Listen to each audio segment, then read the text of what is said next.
Let me do that again. Welcome to the House Transportation Committee. Welcome back, everyone, from the holiday weekend. We are here this afternoon to hear, our afternoon is going to be dedicated, we're hearing from the Agency of Transportation about a number of programs, climate planning, and we're spending a lot of time on electric vehicles. We're going to start off with Andrea Wright. So welcome to the committee. And we're looking forward to your presentation. So we have about an hour to do this. And how would you like to do it? Do you want to get through a presentation first and then? No, that's okay. I'll just say that I'm new to this sort of presentation of this length, especially. So I have some notes and I will be referencing those. So feel free to just interrupt me whenever anybody has a question. I'm fine taking questions along the way. Right, and I think we just for the record, identify yourself for the record and then go in. And then we, committee members, we have documents on our committee page. And for those who are working on paper, we have the presentation in front of us too. So I noticed, Andrea, that you are also, if you look behind you, you can see you're also on camera. So I don't know if you want to be doubly on camera. Oh, look, I don't. Actually, okay, yeah. So I think you could take off your. Stop my video. There we go. And then I think. So you should take it off. It's doing something a little bit funny technology wise. So It was just showing full screen. yeah. So I'm just going to do. Let me do that. Okay. Yeah. All right. Got our technology sorted out. Great. Take it away. Okay. So good afternoon.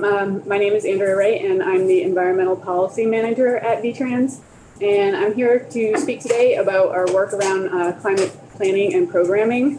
And you'll see as I go through my slides that this work is really cross-cutting and goes into a lot of different programs that the agency administers. But today I'm focusing on a new program in the Policy and Planning Division. And that is the Environmental Policy and Sustainability Program. This new program has 3 focus areas. We're focusing on general environmental policy and coordination, climate mitigation, and climate adaptation.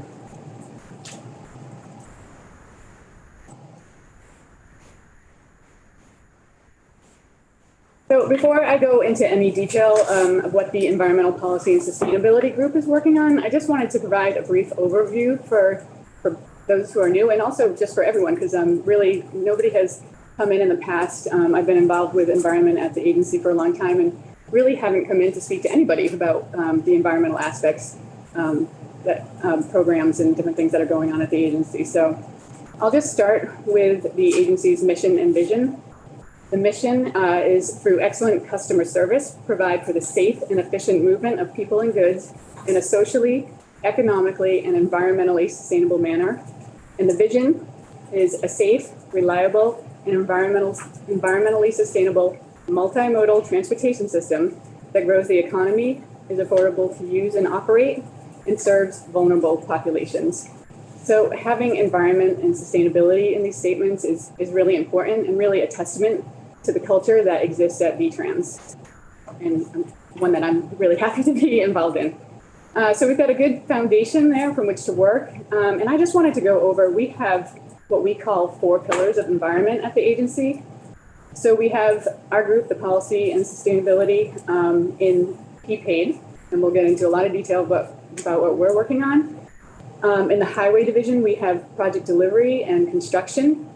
And the Project Delivery Bureau has an environmental group, and they support the agency by looking at avoiding, minimizing, and mitigating environmental impacts from the agency's activities and projects through permitting. But they also have broader initiatives. I should say that permitting staff, they have cultural resources staff, so they have historians, archaeologists, biologists, they have a green infrastructure group that has landscape architect and stormwater staff. And then they have what we call like a general permitting staff. They deal with primarily NEPA, Act 250, and those types of permits. So they are working on permitting, but also they work on broader initiatives. And I just wanted to provide a couple of examples of some of those. Road ecology, we were just talking before we went live here on animals crossing the road. We have a road ecology, highways and habitats training program, and it has served over 200 people in the agency over 12 to 15 years that it's been implemented. And that just received Federal Highways Environmental Excellence Award in 2022. And another example is incorporating historic trusses for reuse on the Lamoille Valley Rail Trail. So we took historic trusses that were no longer serviceable for vehicles, and we can put them on the Lamoille Valley Rail Trail. It's a tourist attraction, historic feature. So they've got some really good work coming out of that group. And I can just say that because I managed that group for 7 years before coming over to policy and planning. I also was in construction before that for 12 years. In the construction group, what they're really doing is ensuring compliance with the permitted construction contracts, and then any variance from the permitted construction plans are permitted as necessary. So they help the contractor coordinate any changes. And then we have our last pillar in the maintenance and fleet division. We have our pollution prevention and compliance group, and they oversee activities related to the longer term water quality requirements. So our TS4 permit, flow restoration, and phosphorus control plans. They also address hazardous materials issues, and they oversee our pesticide application program.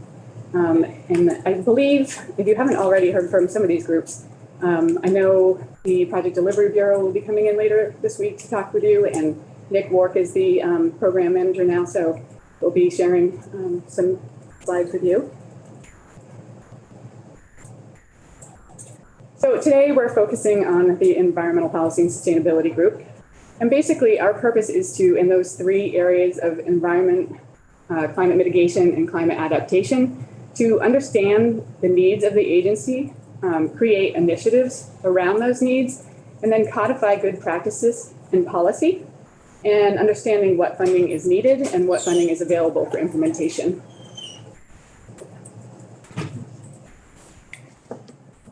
So just wanted to provide one slide on how our group sort of overlaps with a lot of the other things that are going on, primarily out of the Project Delivery Bureau. So the EPS program is looking at topics related to federal and state permitting coordination, as well as some of the general environmental initiatives. So looking at new rules or funding that may affect the agency's processes and programs. We serve as liaisons, both collaborating internally across the 4 pillars, but also with A&R, Ag, and other state agencies to coordinate efforts for general environmental policy. We work on MOUs with those agencies, formalizing partnerships. We work on legislation and permitting pertaining to Act 250, road ecology, wetlands, rivers, contaminated soils, just sort of generally the whole gamut of general environmental topics, and supporting and leading the development of any guidance documents or policy that needs to be created around those. Representative Bartholomew has a question. I know what roads are and I know what ecology is, but I'm not sure I know what it means when you put those together. Well, it has a lot of different aspects. We have a person in our environmental group that is absolutely passionate about this topic. Would love to come and talk to you about it. But really, it's about safety for the traveling public, because if animals are crossing the roads, that's a problem. We talk about incorporating some of the things that we do for resilience efforts, like making bridges bigger. It also provides for habitat connectivity. So we're looking at land use on either sides of our roadways and seeing what structures need to be replaced for their condition, and how we can incorporate design features into those to help animals pass from one side to the other without going over. So I guess totally wrong. Okay, thank you. Right, I think Representative McCoy also had a question. Yes, so I guess the previous slide, so how closely or do you work closely with A&R? Yes. With your role as? Yeah. Well, all the pillars do in different aspects. I am serving as a lead liaison with A&R. We hold monthly meetings to talk about a list of topics that either agency wants to bring up, and issues and opportunities and challenges.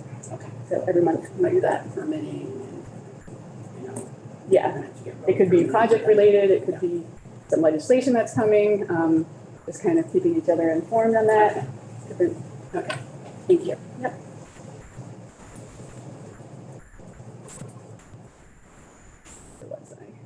Okay, so yeah, again, The Environmental Policy and Sustainability Group supports the agency in all cross-cutting aspects of transportation and environment.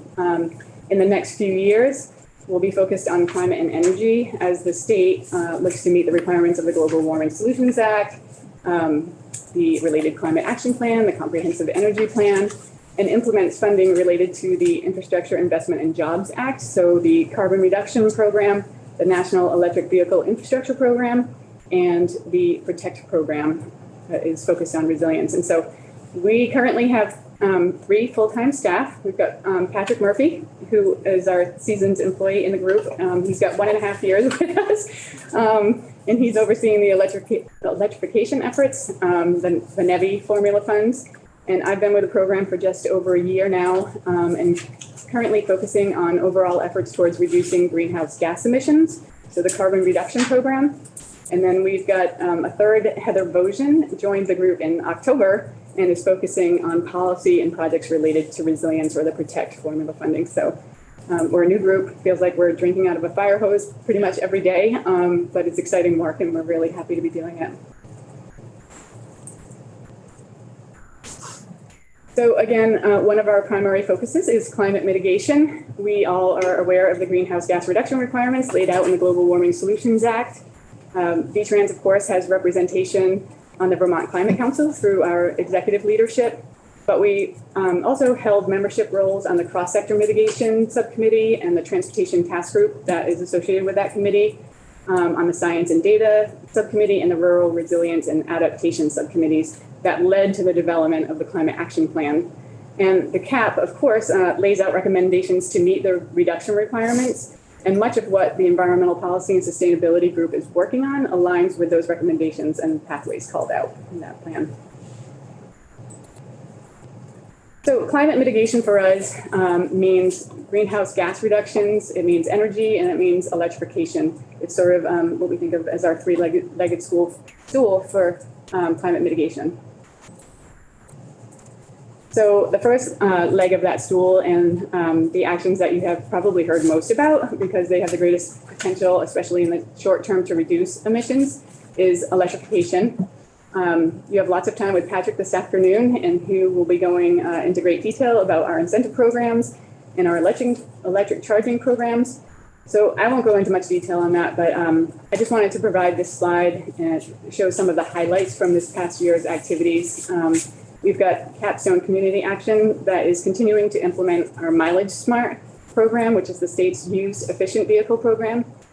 And this year, AOT selected the Center for Sustainable Energy to administer the new PEV incentive program and to launch 2 new programs, the e-bike program and the Replace Your Ride program. VTrans, in coordination with Drive Electric Vermont, developed an electric vehicle charging infrastructure plan that was required by the NEVI formula program. That needed to be completed before we could receive any of the formula funds associated with that program. So that plan was approved this summer. Another thing that we're working on, VTrans serves on an interagency work group with the Agency of Natural Resources, the Agency of Commerce and Community Development, and the Public Service Department, and implemented a $1 million program to provide for charging infrastructure at multi-family dwellings, which provided access or will provide access to over 6,000 households at affordable housing developments.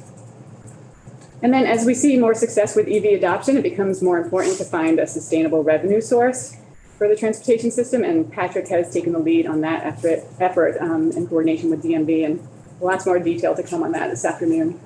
So Representative Kimball, we have deeper testimony following Andrea. Is it some? It's about electric vehicle charging. I don't know if this is the right time to ask. I think it will be with Gwen. Better later? Yes, Okay. Yes. Patrick will go into a lot of detail on that. Yes. Awesome. Okay.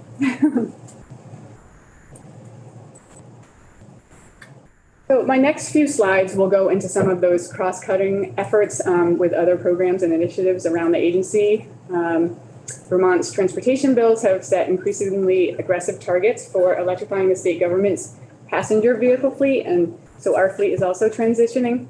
I don't know if you have heard, but you may have heard already from Wayne Gamble and Dave Thurber from our Maintenance and Fleet Division. Yep, okay. So we're responsible for our own medium and heavy duty truck fleet. And we are replacing combustion vehicles with electric vehicles as funding and technology allows. I think we've been waiting for about a year, maybe even a year and a half for 12 electric pickup trucks. We have those on order. We're also in the process of electrifying previously gas-powered tools and equipment from mowers and saws to excavators. And maybe Wayne mentioned it, but a fun fact is that the Vermont Department of Motor Vehicles worked with Harley-Davidson motorcycles and also with a local sales rep, Wilkins, to design the Livewire, which is the company's first electric law enforcement motorcycle.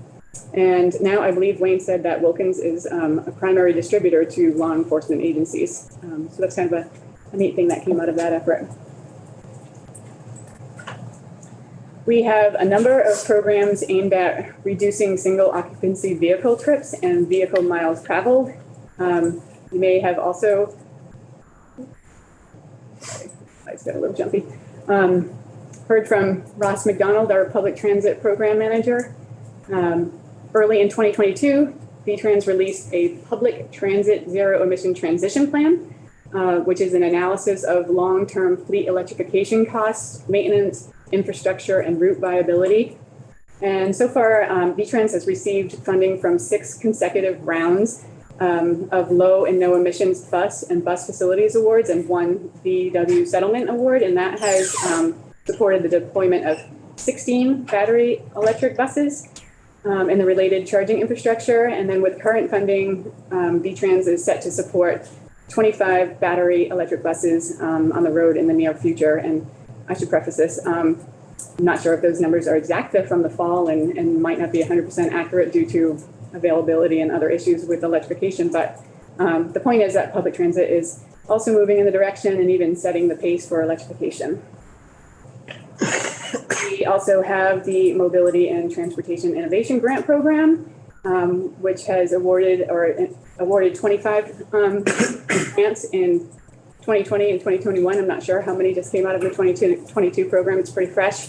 But those grants are going towards micro transit pilots, bike share, e-bike programs, public transit rider support, telework resources, car share, and mobility support. So really trying to provide options for people, lots of options, being very creative in the way that they do that, in reducing single occupancy vehicle trips. And I believe later this week, you'll be hearing about our bike ped program, so I won't go into detail on those. But they're all important considerations and programs for people that want to reduce their carbon footprint, but more importantly, they are critical in consideration of equity and opportunity as well. To address the CAP pathway for vehicle miles traveled reductions, VTrans, in coordination with ACCD, has undertaken a study on smart growth, and VTrans has contracted with Resource Systems Group to estimate the vehicle mile traveled and greenhouse gas reduction potential of differing smart growth strategies. Second objective of that work is to quantify potential health, safety, and economic co-benefits. So health benefits, smart growth areas provide for more bikeability and walkability. Less vehicle is less pollution. Less vehicle miles traveled, less use of roads, or less need to expand capacity into the future. So less maintenance and potentially greater safety with less vehicles on the road. And then just sort of reimagining roads in smart growth areas could also provide for greater safety and economic opportunities for use of the right-of-way, or different uses of the right-of-way. We are just getting into what I think is the really exciting part of this work. Up until now, it's been a lot of modeling and data gathering. The consultant will use that data and the modeling already completed to evaluate specific built form and socioeconomic characteristics and study how those are expected to change vehicle miles traveled. So that study is slated to yield a report by April of this year.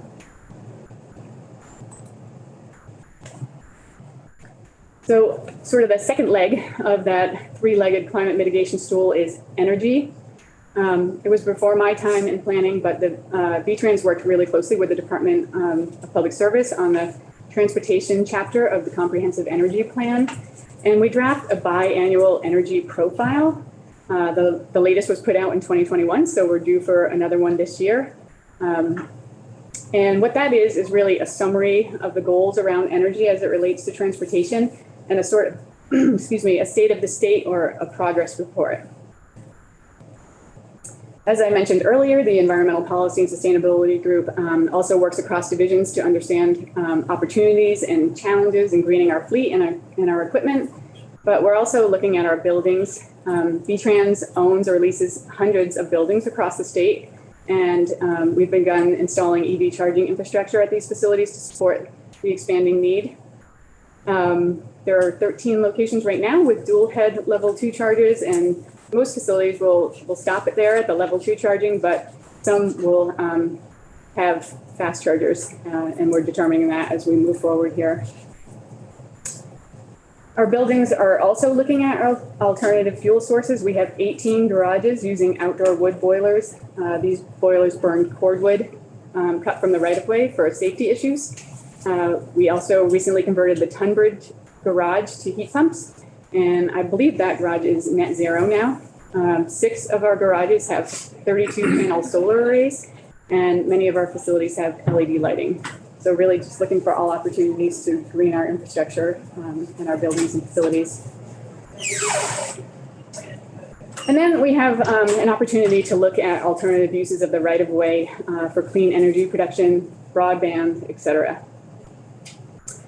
And I will say, with our program being so fresh and our knowledge base in this area leaving with a couple of key retirements in the recent year, as well as the focus on the IIJA programming, we really haven't had a lot of capacity to dig into this energy topic, but we do anticipate having that opportunity to go deeper next year.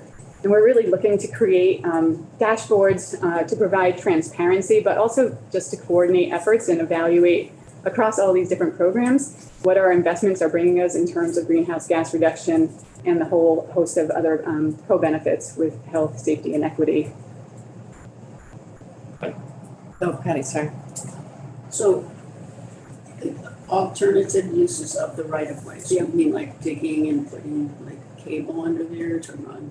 Yep, that could be broadband to help with telecommuting, which can contribute to less vehicle miles traveled, that sort of thing. Solar potential. So.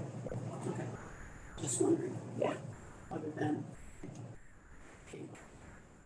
Yeah. Okay. Those are kind of the primary focuses right now. I would say they aren't focuses right now, but they are on our radar, and we'd like to dig in there more. Okay. So the third leg of the climate mitigation stool is greenhouse gas emissions reductions. The carbon reduction program was announced in November 2021 by the Federal Highway Administration as part of the IIJA, and funding and implementation guidelines were issued late May 2022. The purpose of the program is to fund projects designed to reduce transportation emissions. And within the guidelines is a requirement for states to develop what's called a carbon reduction strategy. And we are really excited to have the consultant Cambridge Systematics as our consultant for this work. They've done a lot of work in this space. They've done technical analyses for the Transportation Climate Initiative. They've set up similar programs for the Colorado DOT and other government entities. And they literally wrote a comprehensive guidance document on how DOTs can reduce greenhouse gas emissions. So a lot of experience in this field.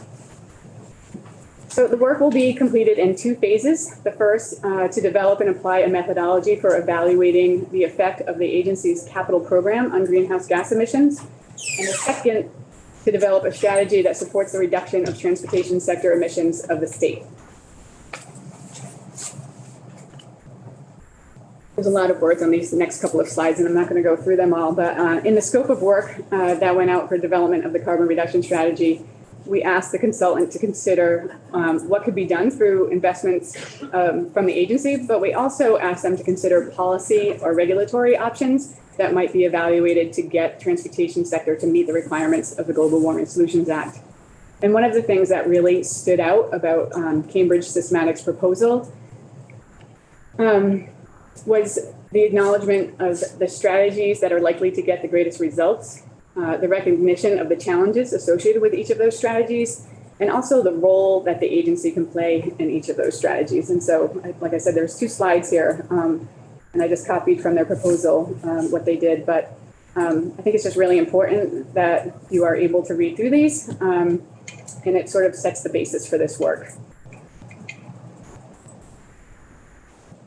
The agency has established a technical committee, subject matter experts from AOT, the Agency of Natural Resources, the Transportation Task Group, and through that connection, expertise from the Energy Action Network. We've got UVM researchers and modelers and staff from Chittenden County RPC. The technical committee will be most active during phase 1 to help guide the development of the methodology. And then during phase 2, the technical committee will review and comment on the application of that methodology as it's used to evaluate the different strategies. The agency has also established an advisory committee with a broader group of stakeholders to help guide the identification of those strategies. And those will be recommended in the plan. Most of the advisory committee's work will be in phase 2. So again, phase 1 of the carbon reduction strategy is to develop a greenhouse gas accounting methodology for the capital program. Guidance was issued in May. We went out with a scope of work and contracted with a consultant in July and began our technical committee meetings in September. Andrew, I have a quick question. If folks wanted to see what's on your agenda or see the meetings, where would that be, whether it's for the committee or for the public for these meetings? That's a good question. We actually we haven't shared them as public meetings. We do have a website, and we could post those meetings there. We do them on a team site. Yeah, they haven't been public thus far. I'm just curious because we hear, I think a lot of concern from the public about how Vermont is reaching some of the, how we're, and so, that this work is going on is important for the public to know about as well. So I was just curious. Yeah, and I'll get into that. Phase 2 will do a lot more outreach. Thank you. This slide is really just a summary of what has been done so far.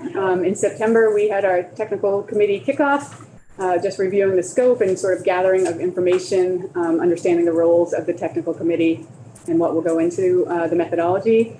In October, went into more of some of the tools available and that will feed methods in the evaluation. And then task 3 is really the meat of phase 1. The work from really October up until now, the consultant has been working on developing this tool with input from the technical committee. They have tested the tool on the 23 capital program, and they're sharing those results right now with the technical committee. And based on feedback and input, we'll revise it for the 24 capital program. Really the crux of the work going on right now. We expect that to be completed. We have a sort of a wrap-up technical committee meeting the first week of February to make sure everyone on that committee is in agreement with what's going into the tool and the methodology that we're prescribing. And the last task of phase 1 is documentation and training. So the consultant is responsible to provide a technical guide and deliver a training workshop so that our agency, design staff, and others can carry this forward and apply the methodology into future capital programs and understand how the carbon reduction program funds are being implemented for the most cost-effective solutions. So I mentioned that the consultant proposal recognized challenges, and one recognition was the technical challenge of evaluating a capital program. We've got so many different programs. How do you look at those programs and assign a value and come out the other end with, if you do this, you're going to recognize this reduction. So their proposed solution in the past is to create this point system, and I know it's a little blurry, but basically what they're doing is they're developing simple factors relating emission reduction potential to basic project characteristics. And those are available at planning and programming stage, so can be applied really early. So this example, 1 mile of a bike lane in a rural setting, and you can see it's different for different settings. It has different potential to reduce carbon, depending on where it is equal, so 1 mile bike lane equal to 1 point equals 1 metric ton greenhouse gas reduction. So that seems simple. But, Could you go back to Say that again. Yeah, could you, thanks, Representative Burke. I would just, can you point to where you're using your pointer just to make sure that we're all following along, or your finger, like on the side? Yeah. Just to make sure, because I'm not sure I'm tracking with you. I don't know if other committee members had the It's a same. little confusing, and I was hesitating how much to, This is, the but really this is, technical aspect of I really think this matters. is important. This matters, and I think it's of interest, so I think it's Yeah. okay to take the time. And we'd be happy if you really want to take a deep dive into how the methodology was developed. Yes, please. We can have Cambridge Systematics come in and explain all that. But we can, yeah, why don't we do this first, and then we'll, yeah.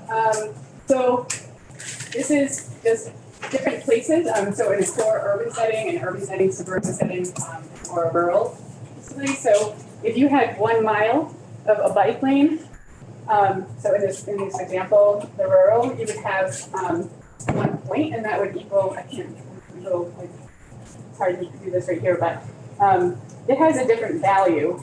And this is projecting it out into the future. So in a rural setting, if you put a mile of bike lane in a rural setting, you're probably not going to get as many people to use that or replace their vehicle mile traveled with a bike lane way out in the middle of nowhere. But if you do it in a core urban area or an urban area, you're going to get much more bang for that investment.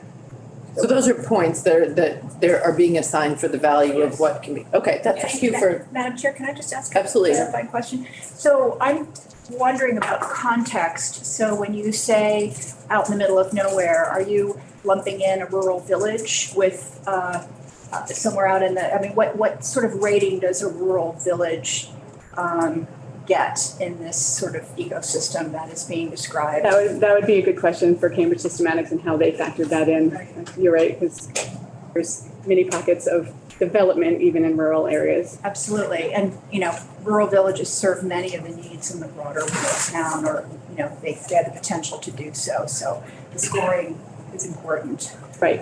And I think there are a couple of questions. So Representative Bartholomew, Representative Dodge, and then, okay, and then Representative Couch and Representative Burke. Here we go. I'm guessing when you look at the rural numbers, which are low, that doesn't account for things like tourism, increased tourism, which would be a different benefit, but could also affect greenhouse gas if we have people coming to Vermont to ride bicycles in Vermont instead of flying to Europe.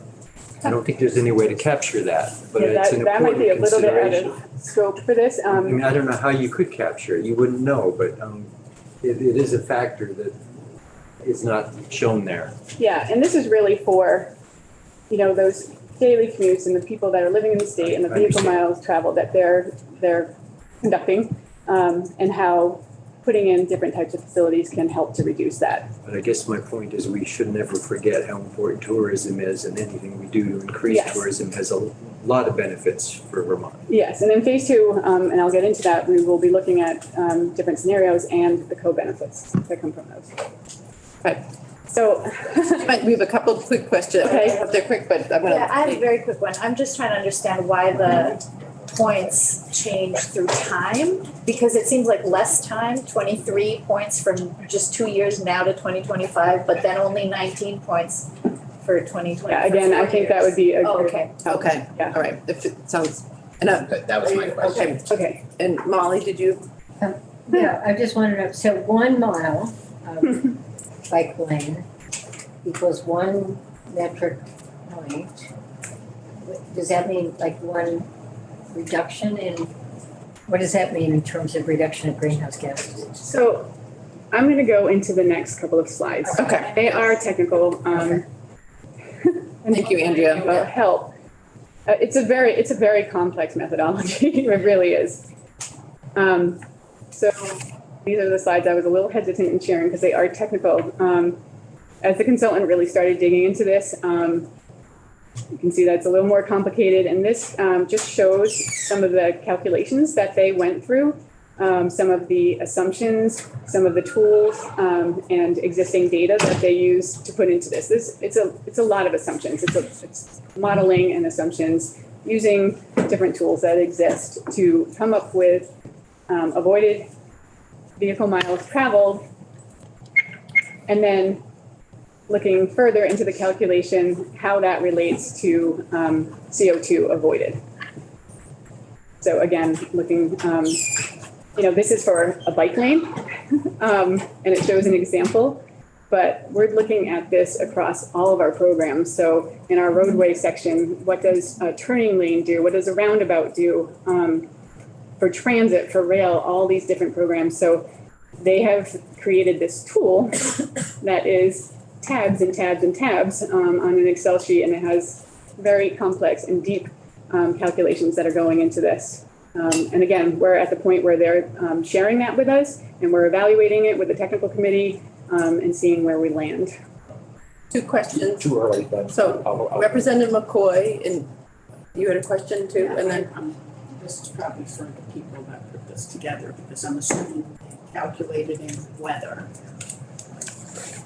Last Friday, when you had 3 inches of slush on the road and cars are coming by. So it will, Assuming they calculated. yeah, I can't speak to exactly how they would factor that scenario in, but they are looking at our maintenance operations and our construction practices. So low carbon concrete, all different things are being incorporated into the tool.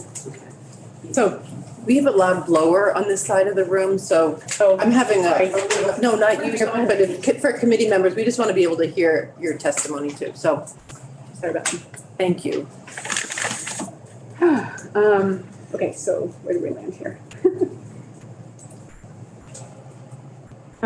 Just showing this slide, we're anticipating that this system that's being created will calculate into our project selection and prioritization system.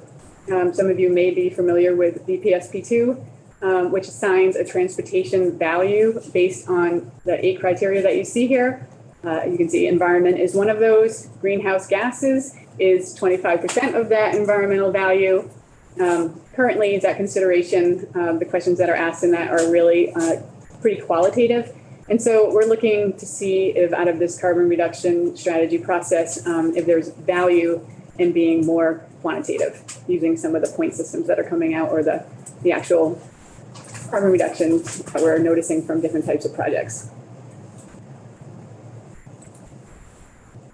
We're just getting into phase 2, which is to develop a strategy for the most cost-effective implementation of the IIJA program funds for the reduction of greenhouse gas emissions. And as I mentioned, the agency has established an advisory committee to help guide the identification of strategies that will be evaluated. We held our first kickoff of this group a couple of weeks ago. We had great enthusiasm and input, and really just affirmed that we have the right people sitting at the table for this, and that the process will be really fruitful and valuable. We are still finalizing our stakeholder groups, but VTrans envisions an engagement process to hear from EJ equity groups, the business community, so going to the Chamber of Commerce and auto dealers, meeting with freight groups, trucking and rail, the RPCs, municipalities, environmental groups, and also elected officials, as well as the public, so that they can all help guide the development of this strategy. And then based on the phase 1 work, we'll quantify the gap that exists for reaching those GWSA target years. The consultant with the advisory committee and the stakeholder and public input will identify the strategies or combination of strategies necessary to help achieve transportation greenhouse gas reduction requirements.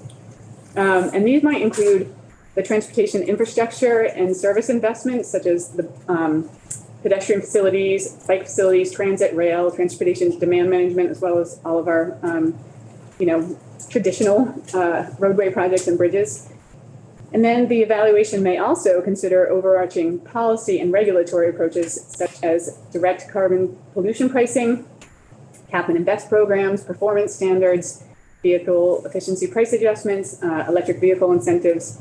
And our scope of work, in fact, calls for one scenario that evaluates specifically and exclusively the typical transportation investments, and then one that specifically and exclusively for policy and regulatory approaches. And then the strategy will recommend a preferred alternative, and that may be one of the scenarios analyzed, or it might incorporate elements from the multiple scenarios.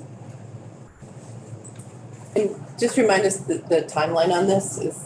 The strategy will be developed per the guidance of the carbon reduction program. The strategy has to be developed and submitted to Federal Highway for approval by November 15th of 2023. That's right, November. We expect a draft strategy from our consultant by October.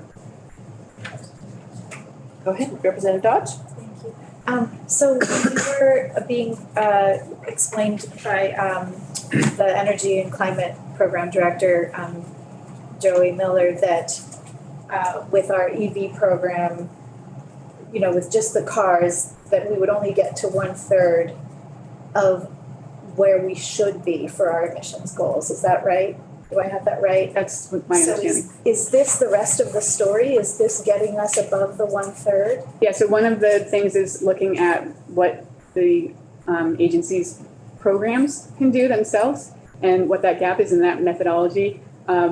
There's a pretty acceptable acknowledgement that that's not going to get us very much, like 2% reduction needed in the long term, or maybe more in the long term, depending on what's put into the strategy for an evaluation.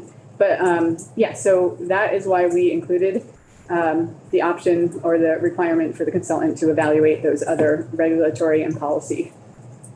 And if you go back to those two slides that had a lot of words on them from the consultant proposal, they kind of lay out the different types of land use and carbon pricing, all the different strategies that might be implemented, and again goes through the challenges and also the agency's role in that. And so that's why I included those, because it's really descriptive on what VTrans can do and what the state might do, and we'll partner with other agencies. So we'll just see.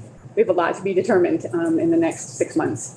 I think we have a couple questions, Representative McCoy and then Representative Couch. So I just want to be clear on this. So one of your slides, you have this carbon reduction strategy. Mm-hmm. So this capital program, greenhouse gas accounting methodology, was due in January. Is that out? No, Now. that's it's almost done. Okay. We tested it. The consultant is sharing that with the technical committee to make sure everybody on the committee is comfortable with what's going into that methodology. And we're meeting the first week of February to sort of finalize that. Okay, so this will probably be available for us in like mid-February or Yes. something? Yeah. Okay, and then from that, you hope to get to this carbon reduction strategy by November of 2023. Exactly. Okay, great, thank you. I just wanted to. Thank you, Madam Chair. What the consultants are doing to help come up with the strategy and the plans, is it to meet Vermont's greenhouse gas goals, or is it also to get funding for the infrastructure? That's a great question. It's both. Yeah, it's the carbon reduction program says we need to develop this strategy to figure out the most cost-effective implementation of those funds through our programs. But it's also going to be looking at where that leaves us and what else might need to be put into place and what is most cost-effective for the state to fill that gap. So both of those are the goals of this? Yep. Will the federal government, for the infrastructure bill, then need to approve this plan? Yes. Before funds are, the funds you showed in the beginning there, each year, the expected funds? Yes. Yep, they will.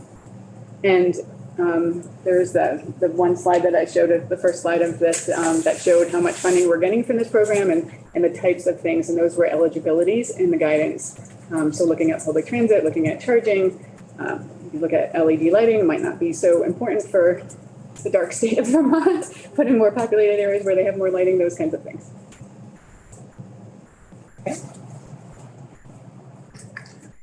Can I just follow up one more? Sure. So you're saying, and some of the strategies, there is even a cap and trade strategy that would be.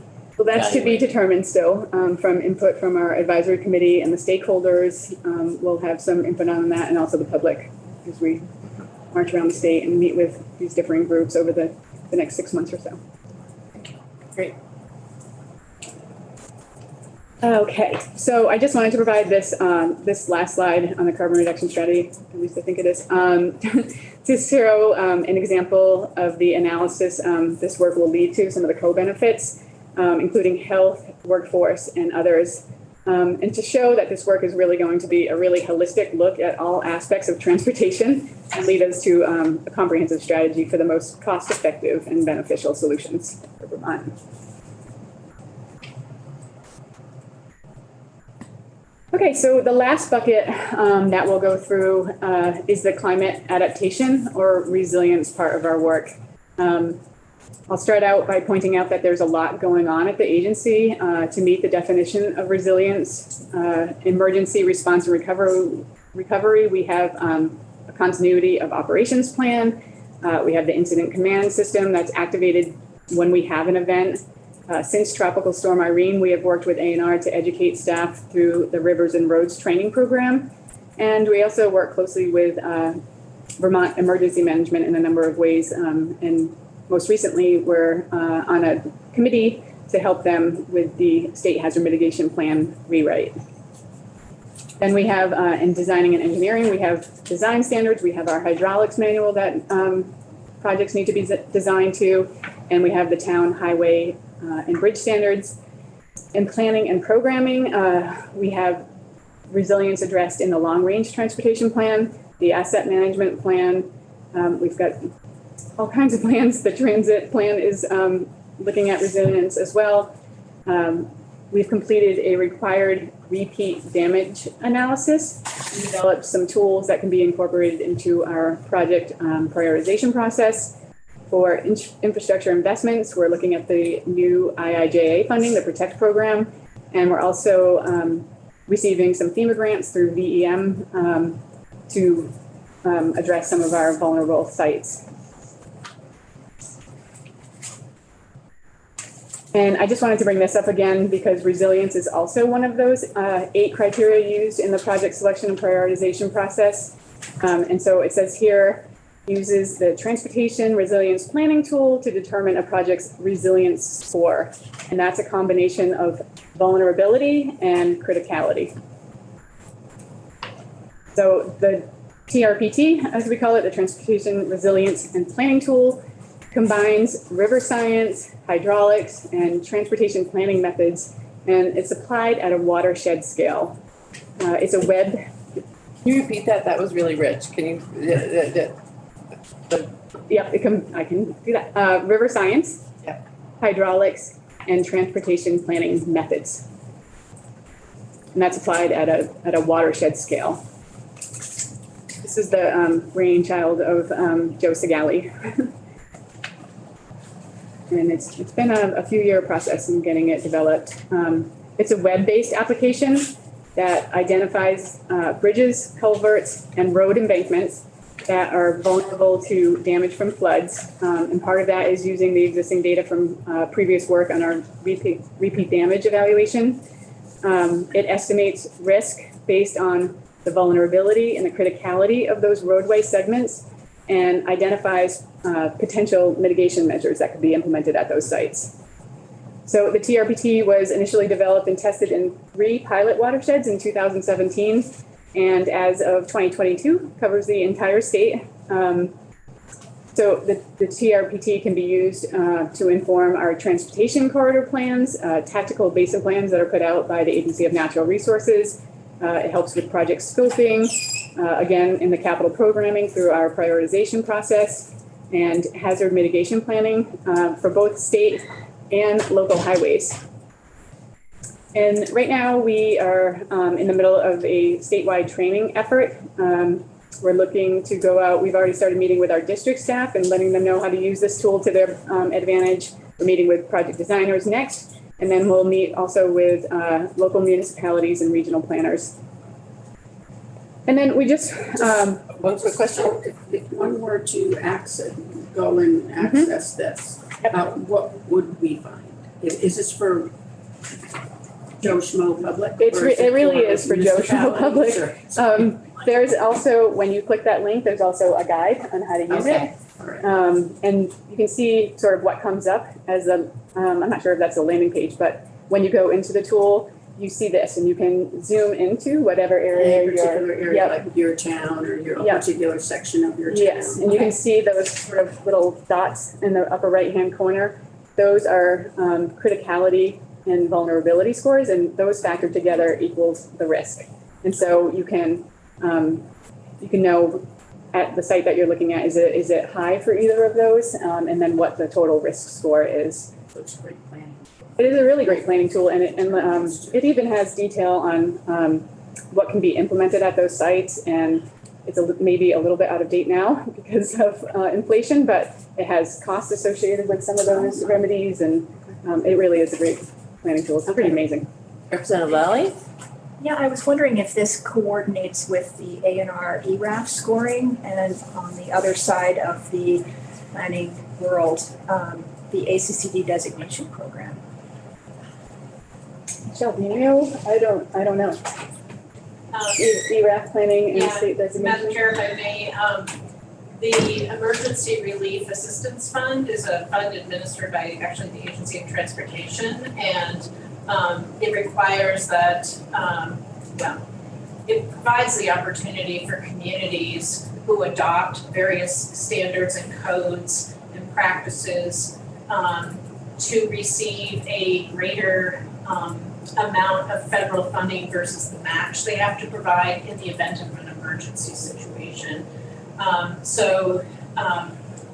Our resiliency and mitigation efforts do tie together in terms of this all being about community resilience. And in terms of our connection to the ACCD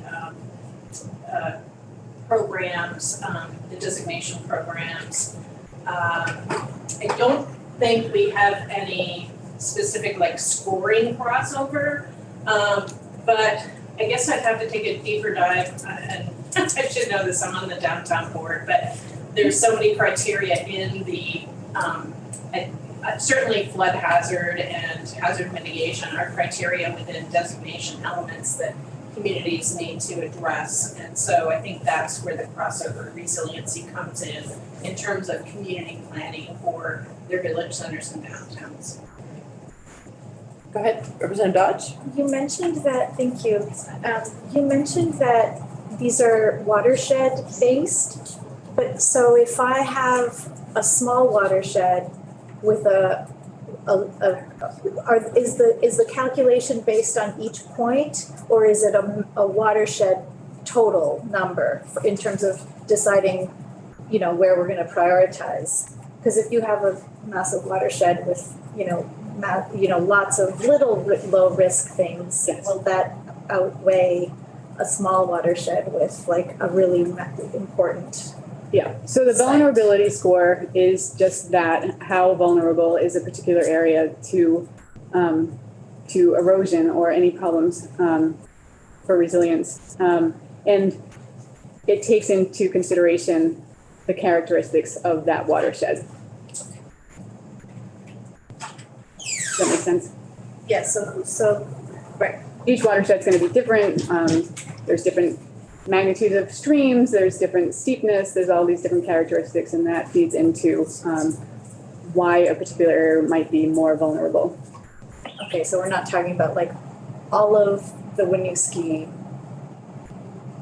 anything that, it's not a massive region, it's in that spot, It's really one bridge. and more in that that's- spot. and we look at the behavior of the water in that spot, steepness and whatnot. Okay, great. I have a feeling that you're gonna get some more clicks on this website tonight. I'm gonna, we have 5 minutes left, so go ahead. So I tried clicking that link and it didn't come up It didn't? anywhere, no, so I was wondering where we might find it. Oh, I will definitely provide that. There's a problem with it. put a dash where there's a bunch of. Okay, I'm gonna, Sorry, I will follow up with the correct link for that. okay, great. I think, Almost done. and before we're done, did you have a I'll wait, question I'll yet? wait till she's done. Okay, we're gonna let you finish. So the FEMA grants that I mentioned, we've got, we've got a pre-disaster mitigation program grant for the design and construction of flood resilience improvements at several sites along Whetstone Brook and Marlborough and Brattleboro. We've got a building resilient infrastructure and communities grant for a scoping study of a rail trestle bridge in Barry. And then we have a pending grant from the hazard mitigation program for stabilization of Route 117. This is a repeat damage area where the Millbrook at its confluence with the Winooski River in Jericho is causing erosion to this site.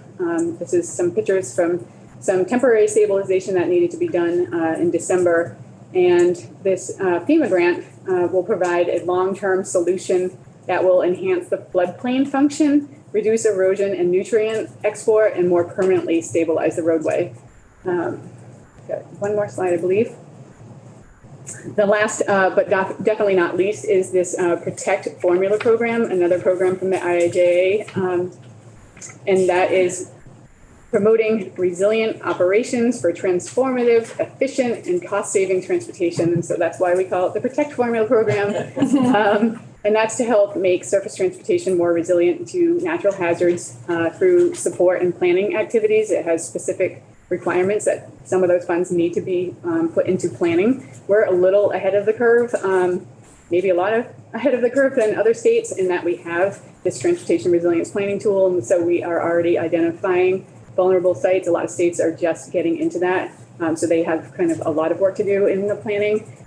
The guidance, so yeah, we'll get 37 million. The guidance provides for the development of a resilience improvement plan to guide the Protect investments. And once approved by Federal Highway, it will reduce our non-federal match so that, and the MPOs can also incorporate this into their planning and reduce the match even further so that we're nearly up to 100% federal funding on some of these projects. Let's see, what else? We're in the process of developing our plan right now. In a nutshell, what the plan is going to do is take our transportation resilience planning tool and then data from our repeat damages work, overlay those tools, and then also overlay it into our capital program and to identify opportunities where with existing plan projects, but also to identify other projects that should be considered with this funding. And one of the interesting things, each one of these federal programs has nuances of how the money can be spent, the flexibility for that funding. So some funds can be moved to different funding pots. Sorry. Sorry. Okay. And so anyway, we're just really looking at how those funds will be applied. And I was going to say, one of the interesting things about this program is that we can look outside of our rights of ways, so we can apply some of these funds to do some like natural based solutions, like the project in Jericho, where we're looking at the stream, not just our infrastructure, not just putting rock in to protect our infrastructure and sending the problem elsewhere, but really looking at the generation of the issues that are happening. And so we are looking to have an initial version of that resilience improvement plan completed within the next couple of months. And we're starting to do a little bit of outreach on that. We plan to just try to get the plan out and then follow up with broader stakeholder input as we improve the plan. But we just really want to get it out on the streets to, we've been working with Federal Highway of what needs to be in that plan so that we can get that reduced match as early as possible. And that is all I have. Oh, this is great. This is great. Thank you, Andrea. I know we have a comment and question, but so this is really helpful in helping set up the afternoon. So this is great. I'm sure there'll be more questions outside of our committee time too. Shaw, you had a question? I do, and thank you. Thank you, Andrea, for this. We're talking planning, programming, focus on the planning part. And I talked to Jan Lajuchak about this the other day. we in this committee room are in a silo. We understand what the state is trying to do, and what the feds are asking the state to do. I like to think we're living in like 2030, because we know where we need to be, and I don't think you'll find a climate change denier in the room. I'm telling you, there's a lot of Vermonters that have no idea what we're doing. They don't want to hear anything about it because it's not real. And it's not regional, it's everywhere. Jane and John Vermonter, who are struggling to do other things, when you talk to them, climate change is about number 10 on the list of things that they're worried about in Vermont. You noticed on your pricing strategy slide, which is like the most out of the whole presentation from that particular thing, you want to, we need to design it carefully and agree, close cooperation with stakeholder groups. And we need to get beyond stakeholder groups because they're buying into this. Yeah. And I don't know how you do it. More public outreach to the individual Vermonter. Yeah. I think we're trying like crazy, and Patrick's got to talk to us about a whole bunch of money that we're using for EV charging and some of the incentive programs. They don't hit enough people. They don't affect enough people. People don't understand what this is all about. If you go to the town crews who are doing stone line ditches, they don't know why they're doing it. They think some town crews will think, well, this is crazy. Why am I putting stones in the ditch? We understand that here. Yeah. Clearly understand what we're trying to accomplish with that. Why are we digging up a perfectly good culvert and put a bigger culvert in? This culvert hasn't failed in 50 years. Those are the kind of questions that I get, and I'm sure other members of the committee are getting from their communities. If we can't take our knowledge, and your knowledge, which you transfer to us, and we'll try to suck in 20 or 30% of that, and then transfer that to the towns and then the people on the street, we're wasting our time and wasting our money. We're enthusiastic about a lot of things in here. We heard the conversation on bicycles and washing pads and those type of things. Very enthusiastic about it. I'm really enthusiastic about building out the charging structure system in Vermont, because without that, we're never going to make our 2035 goals. Right. Unless we can get people to a gas station. So I think that's where we as a state are failing, is just disseminating the right information that's believable. And you're going to have pockets that people just aren't going to believe this is going to happen ever. Right. But those pockets should be pretty small when we're done with this. So we're doing great planning. I think we're doing just super planning. And I think we're going to get a path forward, and we're getting some funding to do that. But until we can convince the people on the street what we're doing is the right thing to do, we're wasting our time. I mean, I had a person tell me last week, hey, the 2036, I'll go to New Hampshire and buy an electric car and bring it back to Vermont, register it, and I'll be all set. Not going to happen, because we have heard testimony that the automobile manufacturers will not be making fossil fuel powered car after 2035. People aren't believing that. As a matter of fact, some manufacturers are saying 2030 will be their last fossil fuel powered car. So how do we get to those people? How do we turn our public outreach to the individual people? The stakeholder groups we're convinced, but the beyond the folks that are just trying to survive. Yeah. How do we get that? Yeah, your point is very well taken, and it's something we talk about pretty much daily at the agency with all the different outreach that's planned with these program funds, and with the climate action plan and with advanced clean cars too. How do we reach the right people? How do we get the input? And then I'm positive that those people that don't feel it's not important, it is important, because they're being impacted by it in some way. So you're right, we've got to come up with some different strategies and ways to reach those people and make them understand what's happening and how important it is. The more people we make as our partners, the better off and the easier the path forward is going to be. Yep. And I don't think we've reached out to the right people yet. And I would say we'll be hearing from some of our regional planning commission folks, and that'll be a good question for us to ask them too, and how we can support the work. Representative Burke. Yeah, I think you raised a really good point, Butch. And, but I think, one way is to talk about the affordability issue, that by getting into cleaner cars and people have lower transportation costs. And also, I think the whole idea of when people are not thinking about it until their farm gets flooded or something happens, and that is, and I'm thinking about the ski industry right now and what's happening, and it's a little bit frightening.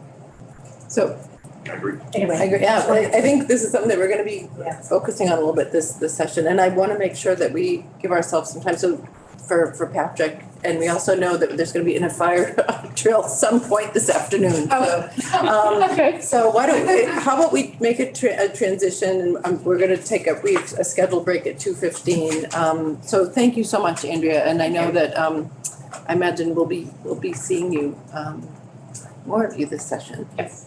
So I want to invite Patrick Murphy up and make sure that you're already in the Zoom meeting. That's very good.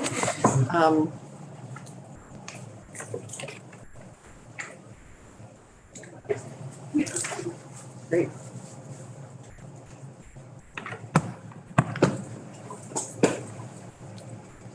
So Patrick, welcome to the committee. Have you been in the room when we've done introductions? I know Andrea had been, but would it be helpful for us to do a quick? Sure, that would be great. Okay, great. So I'm Sarah Coffey. I represent Wyndham One, which is Guilford and Vernon.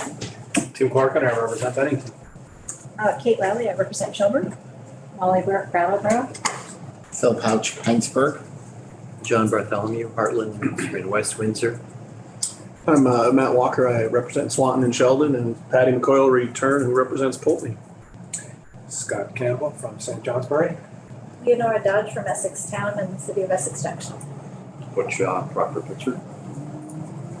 Well, thanks very much. Patrick Murphy. I've worked as the Sustainability and Innovations Project Manager for V-Trans.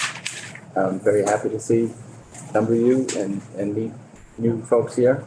Welcome to the committee. So, and we have, would you like us to let you get through some of your presentation first? Feel free. Or okay, and I will help facilitate that. So I've provided some slides here that are to give some introductory knowledge, not knowing where everyone is on the committee. And so for some, Representative Shaw, you might have more than 30-40% of this, and adding a little bit more here. But so we'll try and run through this as quickly as possible, but feel free to jump in.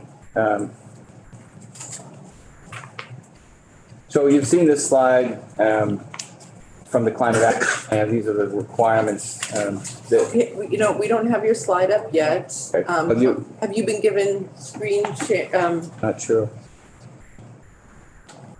Jeannie, have you given Patrick the ability? Okay, so it's the green button in the middle of your screen.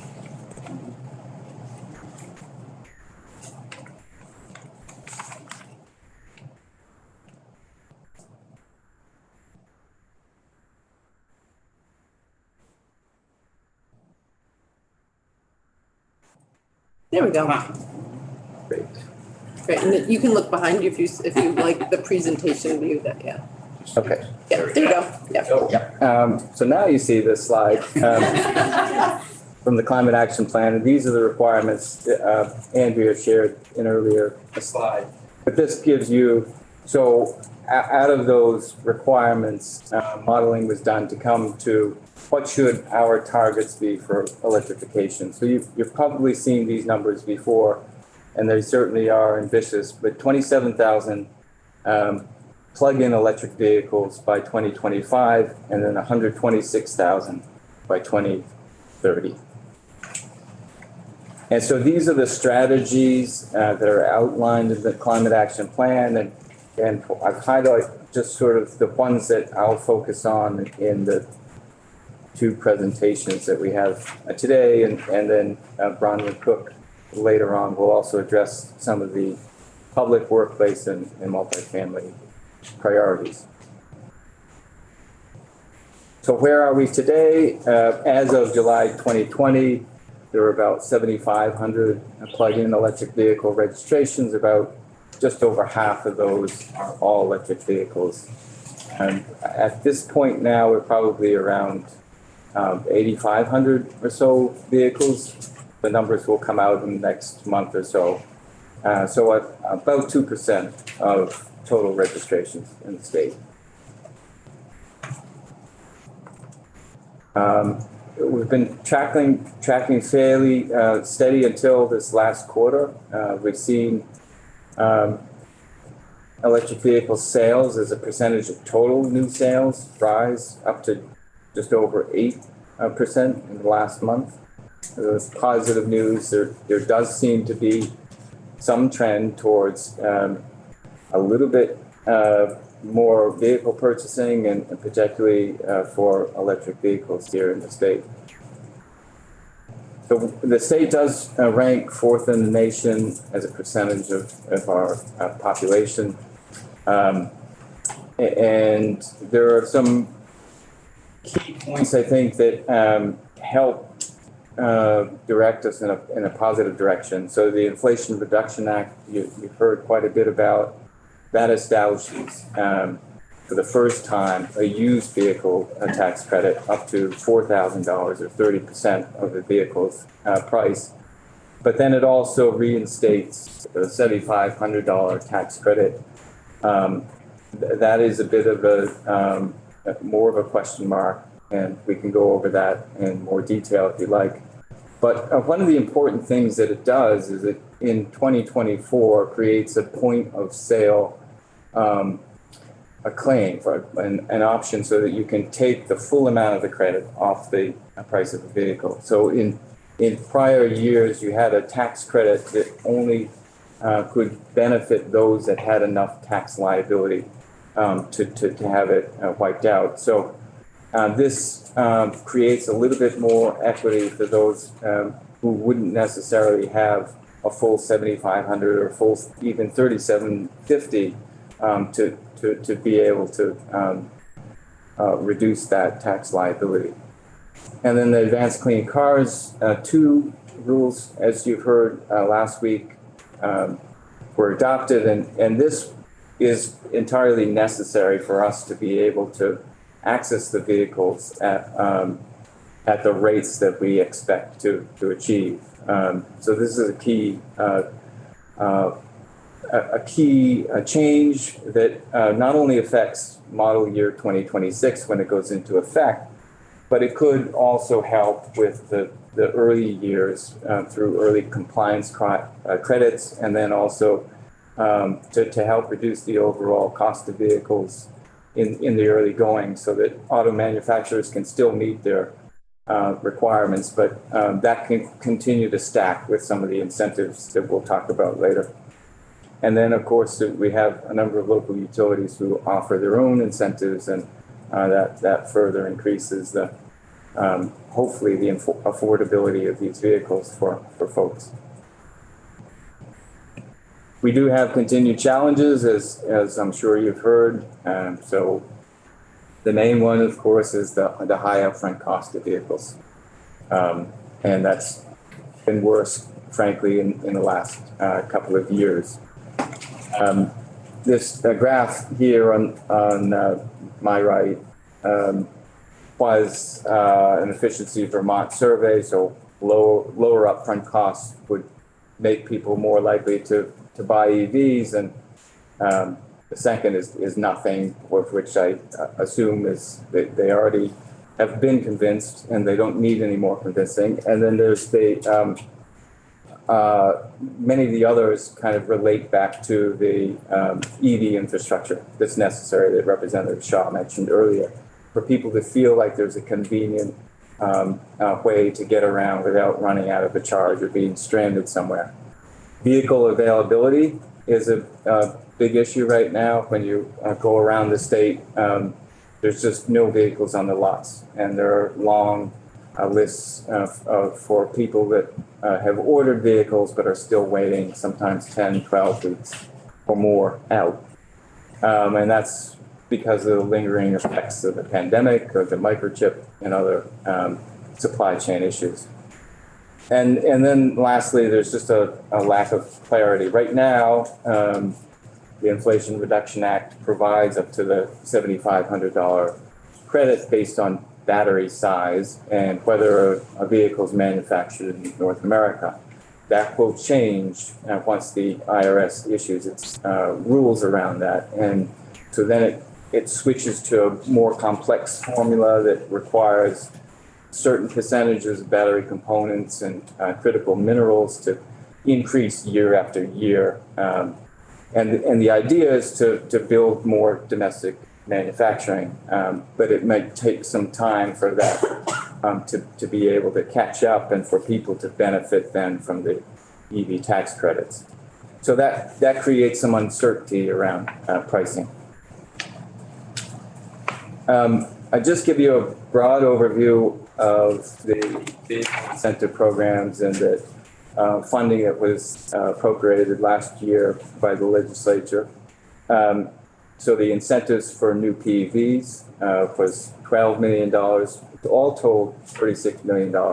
The incentives were about $20 million, and then in EV charging, there was another $16.25 million.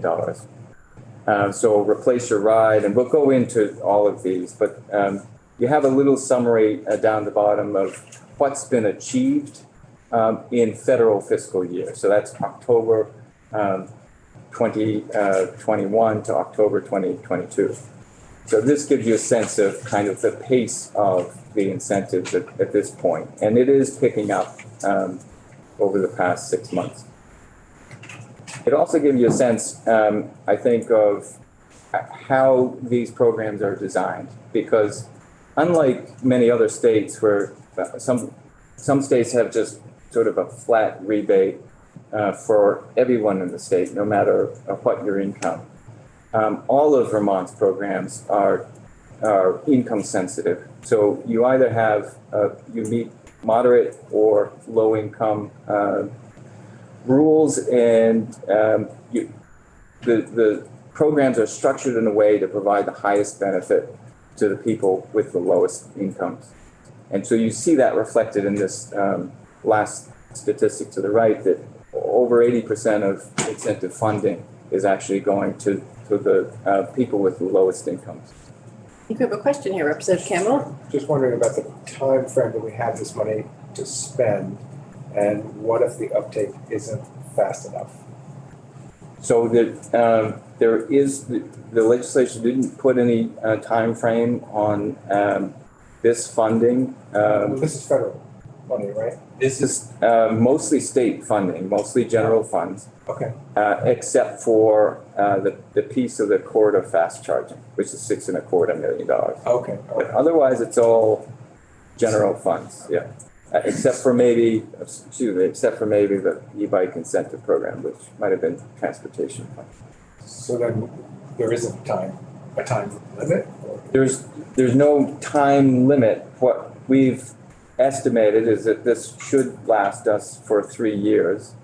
If the pace is not going as quickly as we'd like, we're also interested in exploring ways to kind of change some of the program guidelines to increase the uptake of incentives. And so that's one of those things that we'll have more discussion about this session, is how we're able to do that. Our administrator, the Center for Sustainable Energy, has been reviewing all of our incentive programs, and we'll be providing some recommendations next month about how we do that. What might need to change? Should we look at raising certain incentive levels? Do we look at income levels? Do we look at structuring within those different levels within replace your ride or whatever it might be? So, thank you. Sure. Representative Dodge also has a question. Yes, I don't know if this is getting too much in the weeds, but for instance, I just wonder about, in terms of the fast charging or just charging in general. I just learned that, like, for instance, Electrify America, is in the process of trying to build like one charger in one community in the entire state. And, the car that I just leased comes with a free, you know, like I would think that that would incentivize a lot of, you know, potential buyers of EVs. So I'm not sure whether, you know, is that like a problem that, you know, all small population states are facing where like, you know, just like trying to get broadband or trying to get cellular coverage, you know, where we have to try to negotiate or make our case and we just haven't been able to do it. So there's definitely an element of that the business case in more rural areas is more difficult.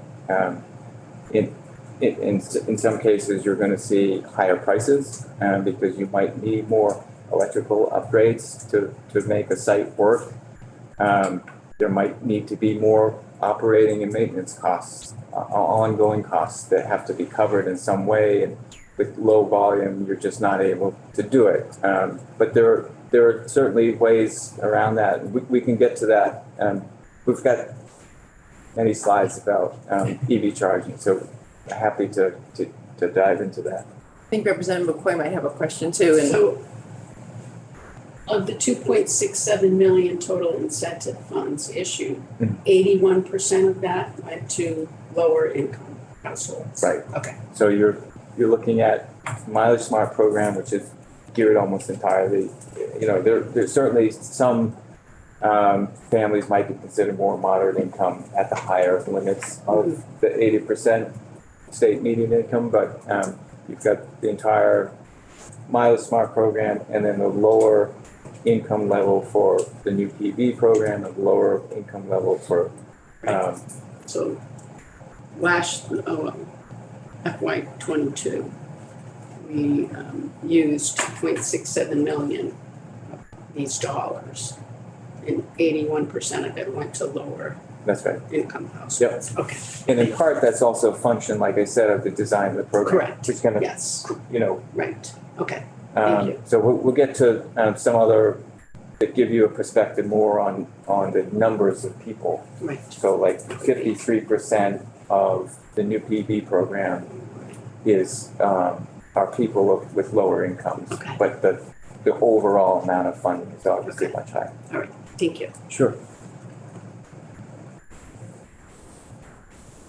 So we did last year select the Center for Sustainable Energy to administer the incentive programs. As some of you might remember, this was previously administered through no-cost contracts with all of our distribution utilities and with the support of VEIC, the Vermont Energy Investment Corporation.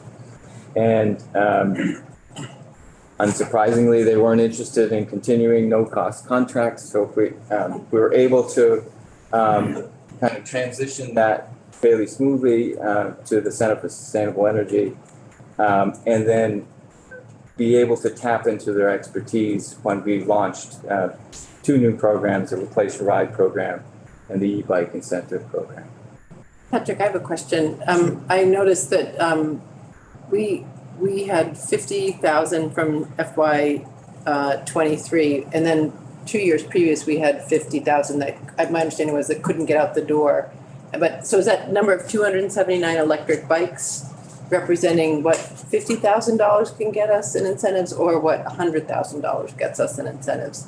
Basically 100,000. Okay. So what happened when it was first authorized, there was $50,000, but no administrative funding allowed. So we went back and asked the legislature for 5,000 of that to be able to actually design Out the door. and run the program. And so it ended up, the way it was worded, it ended up being 105,000 because 5,000 from the Replace Your Ride program was repurposed to the e-bikes.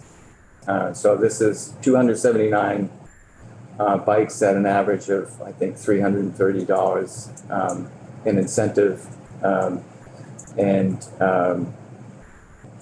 That's for the full, I think, $92,000 was sent out the door. Great, thank you.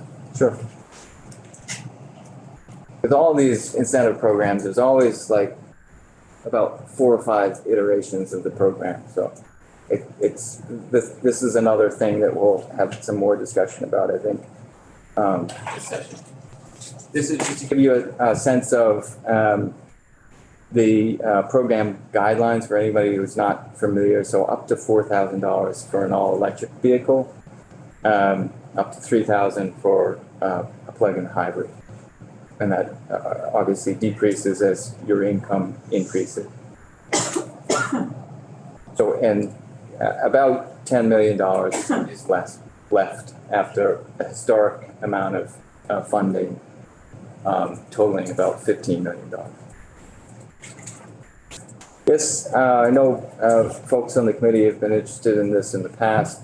What are the models that people are buying? As you might expect, Chevy Bolt EUVs, the more affordable models, are much more popular than Nissan Leafs.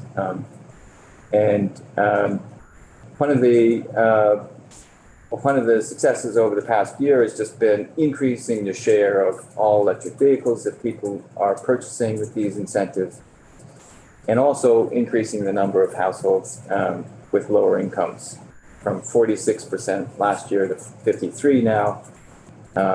And as I said before, that number is much higher for the share of the total incentive funding. This gives you a sense of where funding is being spent on a per capita basis. So you can see it heavily concentrated in this county, but also throughout the state. I think it also points to the need to invest in EV charging infrastructure to make people in other parts of the state feel more comfortable making these purchases. So I think it shows we have some more work to do for sure.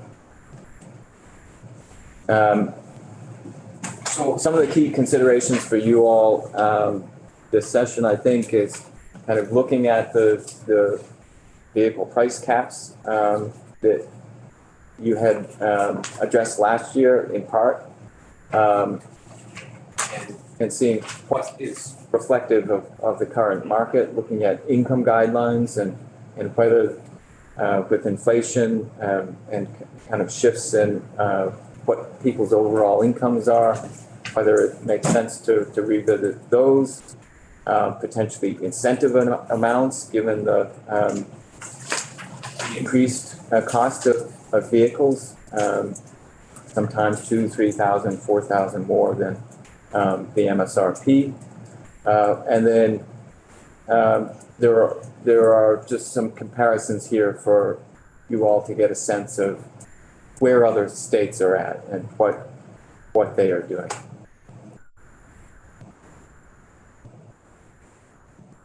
What is, PHEV is? Yeah, sorry, plug-in hybrid electric. Oh, okay, because we've seen PEV, so the H is hybrid, okay.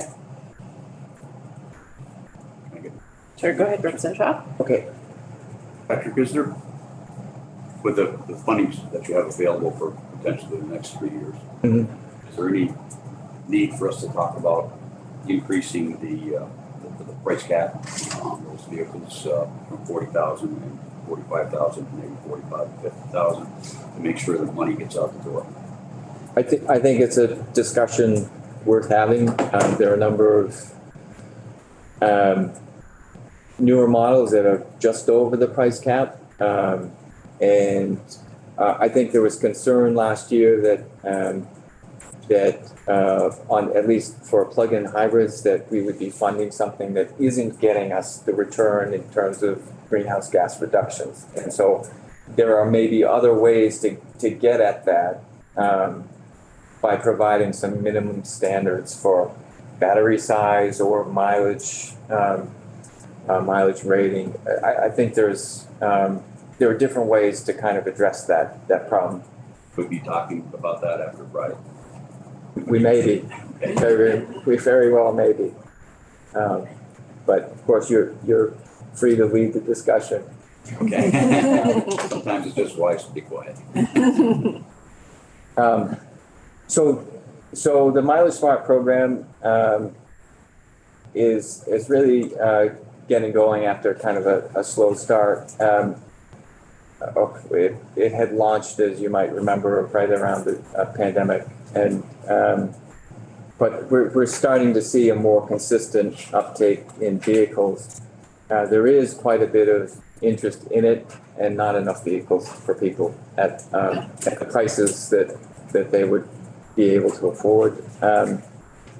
So we have, for the MileageSmart program, there is a performance standard, so it's 40 miles per gallon is the minimum EPA rating for a vehicle incentivized. And it will cover up to 25% of the vehicle's cost, or capped at $5,000.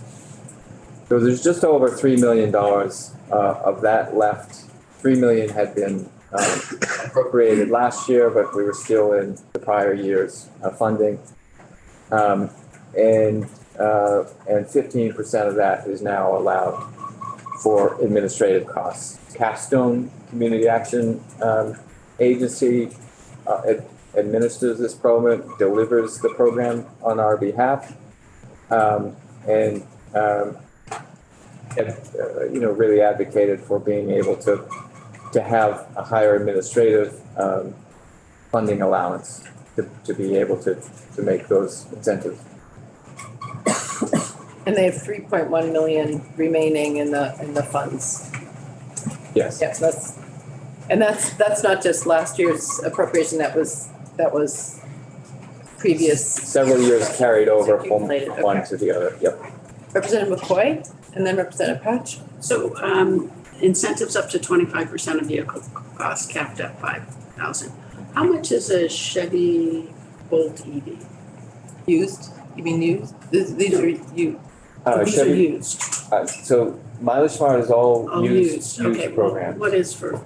So the MSRP for a new Chevy Bolt, so they have two models, an EV and an EUV. For an EV, it's minimum, I think, maybe 26,000. Okay. For an EUV, it's maybe minimum 29,000, but that can't be really had at that price right now. And then for the used vehicle market, even though, so prior models had a higher MSRP, and now I would think maybe the lowest Bolt you could get here in this state is maybe around 28,000. Okay, There so, just isn't a lot of okay, so inventory. they're never really, I mean, if it's capped at 5,000 and the vehicle is gonna cost them 28, and they're only gonna get capped at 5,000. Yes, So they're really not gonna get 25% of the vehicle.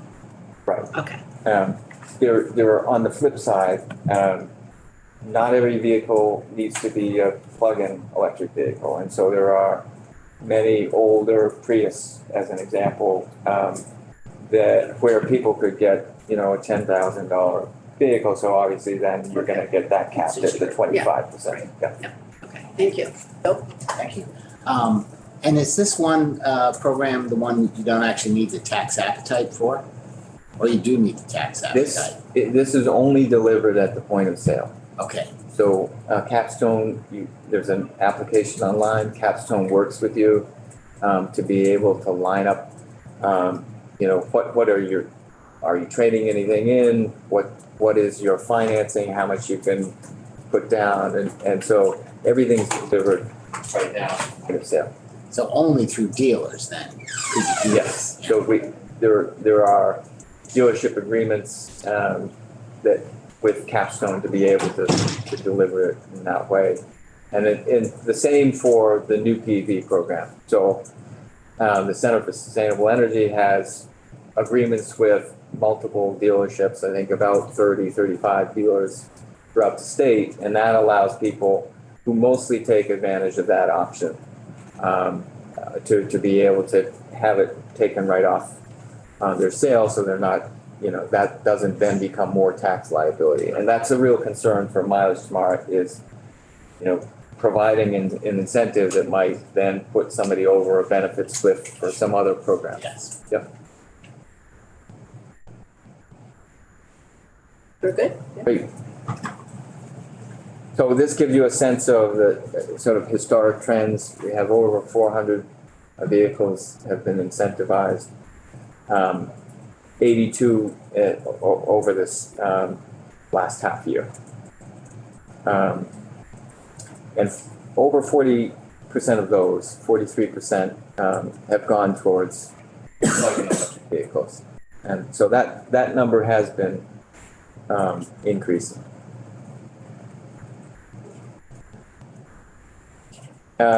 Other key considerations for the MileageSmart program are similar. So there's no actual MSRP cap with MileageSmart, and what we've seen in the last few months are quite highly priced vehicles in excess of 50,000, which kind of might bear some looking at.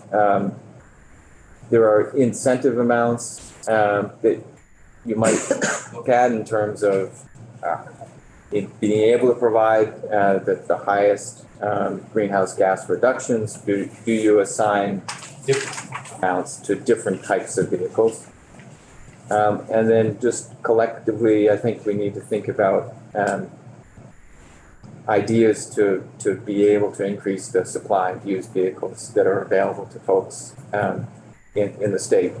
Because we have over 1,000 people on the wait list who haven't found a vehicle that works for them. And just over this past year or 6 months maybe, it's really extended out the period for how long it's taking those applications to actually be processed. So what's normally maybe 30 days from the start of the application to when people are able to find a vehicle is now 43 days or so. Representative Bartholomew. If someone's interested, how do they find a vehicle? Is it just like any other used car, or is there a...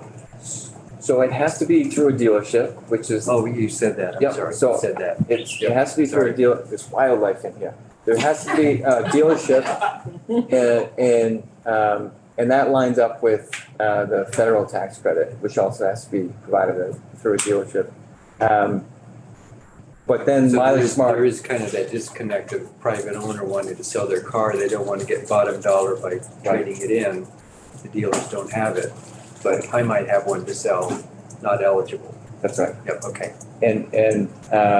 So, yeah, it is a challenge in the program. But the staff at Capstone, MileageSmart, compile lists and keep fairly regular track of vehicles that are for sale that qualify for the program. I apologize, or you did clearly say dealers, so No problem. disconnect there. So I just want to check, is it, Representative Crouch, I just want to be respectful of our time. Is it, because this is a good presentation. Let's keep going. It's okay. Do you mind? Okay. That's all right. All right. Because I know there's a lot of interest in this. We're going to have, and I know this is not going to be the end of we're going to be visiting this a few times, I imagine. Unfortunately, Go ahead. it's again. Yeah, great. All right, go ahead. I'll ask only because we are asking a lot about this program. And so what prevents the dealer? I sold a Nissan Leaf in the last year, got a good price, not using this program.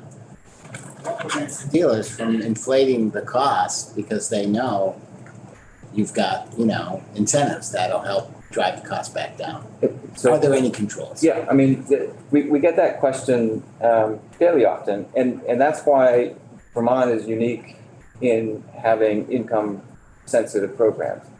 So when you walk in the door in a Massachusetts dealership, you know right away that the purchaser is going to have $2,500 from the state. When a Vermonter walks in, you're not sure because you don't know whether they qualify or not for any one of those programs. And so that's why it's important actually to keep income guidelines in place. So you can't just kind of build the $5,000 into the price and then further escalate costs that are already inflated. Thank you. Yeah, that's a good question. Another angle, but I'll ask later.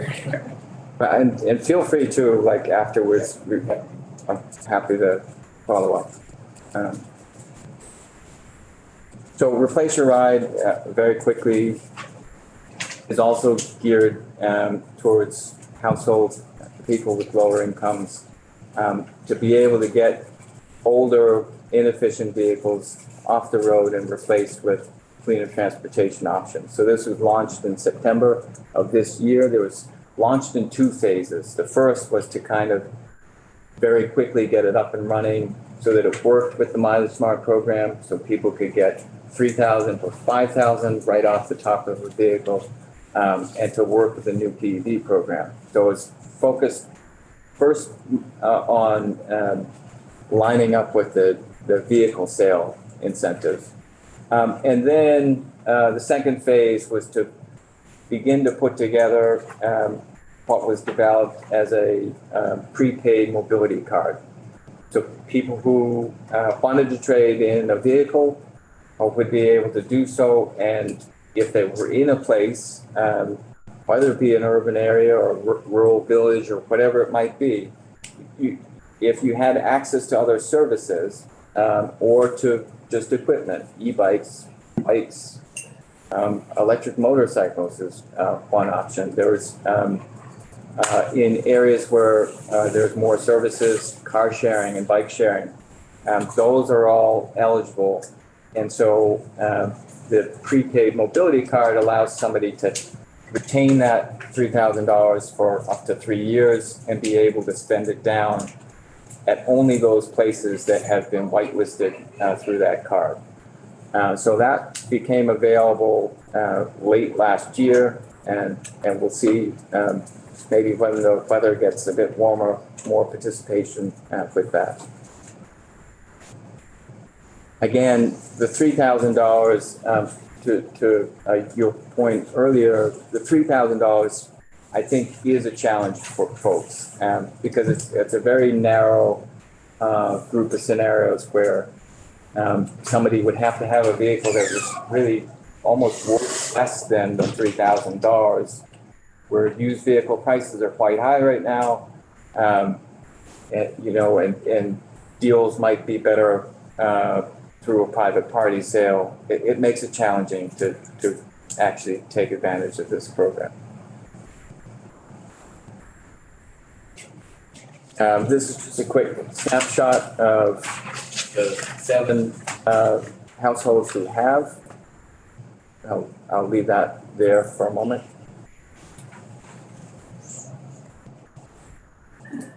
And then last year, there was the second appropriation of $50,000 and then a repurposing of the $5,000 to bring the total up to $105,000 for the e-bike incentive program, which was launched this summer, the first of its kind in the country. And it offered 2 options: a point of sale option for participating retail shops. So in the same way that the dealerships have been signed up to agreements, we had bike shops also agree to administer or help administer the program, pass those incentives through. And then we had the consumer direct rebate after purchases. And we did this to allow for people who couldn't maybe afford higher end vehicles, higher end bicycles to be able to purchase online if that was what made it work for them. Originally, the program was designed to provide just a straight, flat $200 incentive to folks that qualified for either income level within the new PEV program. And with more authority from the legislature to be able to design the bike program a bit differently, we tried as best we could to hew closely to what the intent of the legislation was, but also to reflect our other incentive programs, providing a higher incentive for those with lower incomes. And so we came to amounts of up to $400 for the lower income bracket, and then $250. And we capped those at 30% for the moderate income group and 50% for the lower income group, so that there was a chance that a much cheaper bicycle would be fully covered, or even that people would be making money on it. So that was designed in a way to make sure it overlapped with some of the utility incentives, but not to the extent that people were making money on the program. Just a quick question on all these programs. There were supposed to be audits conducted to see if everybody was true and faithful for, how much money have they made? And did anything panned out or people getting caught being not truthful or? No, actually, what we found is the Vermonters are fairly truthful. So we, Good to hear. yeah, so But you do audits, right? we do conduct audits, and Yeah, yeah. you know, if we were to find something, then that would lead to kind of a more extensive audit. But we're basically taking a sample of folks, and then as part of the program, they're agreeing to be audited, to have their tax information shared with us, and so we look at a small sample, and if there's nothing there, then there's no need to kind of continue beyond it. Here. Patrick, I have a question, and maybe you're going to get to this, but is there a way I imagine this might be challenging, to have an overlay of when people are getting electric bicycles? I see you have them in future slides by region, but if these are replacing their cars, I mean, if they're replacing, is that a data point that is collected or that you know about? We didn't collect it at the point of sale or through the application process, but what the Center for Sustainable Energy is doing is actually conducting a post-sale survey so that we can get a better understanding of how much VMT, how much greenhouse gas emissions are we really reducing?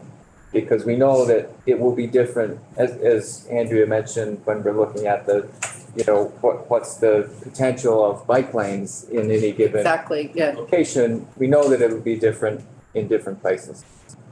And so there's some analysis to be done to understand what is that percentage of trips that's being replaced, and then from there you can get to an average so that you can understand whether on a, per kilogram of carbon reduced, is it costing us more, less, or the same with these current incentive levels? And then almost an analysis of like how many dollars we put in, how that translates and the impact, because this is a relatively smaller program compared to, that analysis will be really helpful once we can get that, I would think. Sure, and that should be out in sometime in February. Great. This just gives you the rundown of the guidelines I mentioned, and a quick snapshot of the program results. 279 incentivized, 330 average incentive, 70%, much like the UPV program, applied to households with lower incomes, so 70% of the total funding, and then just over a fifth of those were purchases at local shops.